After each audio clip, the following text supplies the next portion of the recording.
नंदिता डागर की रिपोर्ट। जनता पार्टी अध्यक्ष सुब्रमण्यम स्वामी ने आज दिल्ली की एक अदालत में 3 दस्तावेज पेश कर आरोप लगाया कि 2G स्पेक्ट्रम मामले में गृह मंत्री पी चिदम्बरम भी दोषी हैं। अदालत के बाहर संवाददाताओं को संबोधित करते हुए उन्होंने कहा कि पी चिदम्बरम और पूर्व संचार मंत्री ए राजा के साथ हुए 4 बैठक और उसके बाद लिए गए निर्णयों से यह साबित होता है कि चिदम्बरम ने ही राजा को 2001 के दामों पर स्पेक्ट्रम आवंटन करने का सुझाव दिया था। कोर्ट ने अगली सुनवाई 7 जनवरी को रखी है और स्वामी को इस दस्तावेज की प्रमाणित प्रतिलिपि पेश करने को कहा है। और इस बारे में और जानकारी के लिए बात करते हैं हमारे संवाददाता अनिल पूनिया से। जी अनिल, सुब्रमण्यम स्वामी आज अदालत में पेश हुए और उन्होंने 3 दस्तावेज भी अदालत के समक्ष रखे। क्या कुछ जानकारी थी इन दस्तावेजों में और अदालत ने क्या कहा, क्या कुछ विस्तार से जानकारी है इस बारे में? देखिए सुब्रमण्यम स्वामी ने जो पिछली डेट पे 311 सीआरपीसी के तहत एक याचिका दायर की थी कि मुझे बतौर गवाह पेश होने की इजाजत दी जाए, तो बतौर गवाह आज पेश और उन्होंने जो डॉक्यूमेंट पेश किए हैं उनका सरोकार जो पार्लियामेंट्री अकाउंट कमेटी है, ज्वाइंट पार्लियामेंट कमेटी है, उसमें जो दस्तावेज जो सेक्रेटरी थी सिद्धू श्री खुल्लर जो तत्कालीन सेक्रेटरी थी, उसके दस्तावेज जो भी हैं उसको कहा है उन्होंने कि ये दस्तावेज चिदम्बरम नॉलेज में थे और 2003 के रेट पे जो तय हुआ है 2G स्पेक्ट्रम का, उस पे उसकी जानकारी चिदम्बरम को थी और एक चिट्ठी पेश की है कि जो ए राजा ने लिखी थी तत्कालीन वित्त मंत्री पी चिदम्बरम को। और दूसरी जो इन्होंने बात कही है उनका ये कहना है कि जो दस्तावेज हैं ज्वाइंट पार्लियामेंट्री कमेटी की जो जांच है उसमें जो बयान दिए सिद्धू श्री खुल्लर ने जो सेक्रेटरी थी उसके दस्तावेज इन्होंने पेश किए, लेकिन साथ ही अदालत ने कहा कि आपके पास ये सर्टिफाइड कॉपी पेश कीजिए। सर्टिफाइड कॉपी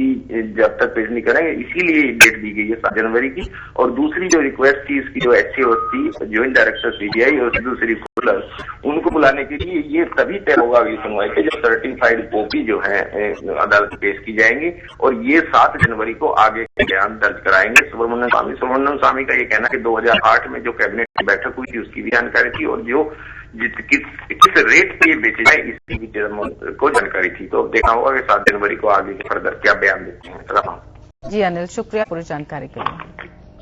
सामाजिक कार्यकर्ता हन्ना हजारे ने कहा कि अगर सरकार लोकपाल बिल संसद में पास कर देती है तो उन्हें अनशन करने की जरूरत नहीं होगी। अन्ना आज बेंगलुरु में उन्होंने उम्मीद जाहिर की कि सरकार संसद के मौजूदा सत्र में मजबूत लोकपाल विधेयक पारित करेगी।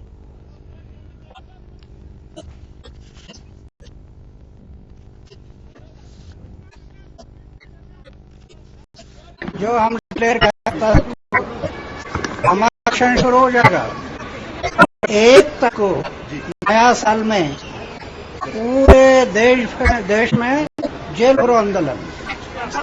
अगर उन्होंने लोकपाल बिल लाया तो हमें आंदोलन करने की कोई जरूरत नहीं। कांग्रेस प्रवक्ता राशिद अलवी ने समाजसेवी अन्ना द्वारा लोकपाल विधेयक की शंका को बेबुनियाद बताया है। दिल्ली में पत्रकारों से बात करते हुए उन्होंने कहा कि सरकार एक मजबूत लोकपाल लाने का प्रयास कर रही है जिस पर व्यापक सहमति हो। अन्ना जी की शंका बेबुनियाद है। जितनी कोशिश और जितनी काविश सरकार है सारा देश उसको दे रहा है। अन्ना जी को भरोसा रखना चाहिए सरकार पे। सरकार का वादा है कि मजबूत बिल आएगा। इस तरीके की चिट्ठी लिखना, मुझे नहीं लगता कि इस तरीके की चिट्ठी अन्ना जी को लिखनी चाहिए। प्रधानमंत्री डॉक्टर मनमोहन सिंह मॉस्को से लौटने के बाद रविवार को अपने मंत्री परिषद का विस्तार करेंगे। खबरों में कहा गया है कि राष्ट्रीय लोकदल प्रमुख अजीत सिंह को केंद्रीय मंत्रिमंडल में कैबिनेट मंत्री के रूप में शामिल किया जा सकता है। पश्चिमी उत्तर प्रदेश के 72 वर्षीय इस नेता को शामिल किया जाता है तो केंद्रीय मंत्रिमंडल में वो 77वें मंत्री होंगे। उनकी पार्टी राष्ट्रीय लोकदल पिछले सप्ताह ही यूपीए गठबंधन में शामिल हुई थी। सत्ताधारी गठबंधन में राष्ट्रीय लोकदल के शामिल होने से लोकसभा में यूपीए के सदस्यों की संख्या 272 से बढ़कर 277 हो गई है। ओडिशा में नक्सल प्रभावित जिला मलकानगिरी में कल से 3 दिवसीय भारत निर्माण जन सूचना अभियान की शुरुआत की गई। आम नागरिकों को महात्मा गांधी राष्ट्रीय ग्रामीण रोजगार गारंटी योजना और सरकार की अन्य योजनाओं के प्रति जागरूकता पैदा कराने के मकसद से इस अभियान की शुरुआत की गई। इस मौके पर आयोजित समारोह में लोगों को गांव की सफाई, स्वच्छ पेयजल, सर्व शिक्षा अभियान और वन अधिकार कानून के बारे में बताया गया। इस मौके पर बच्चों द्वारा एक रैली भी निकाली गई।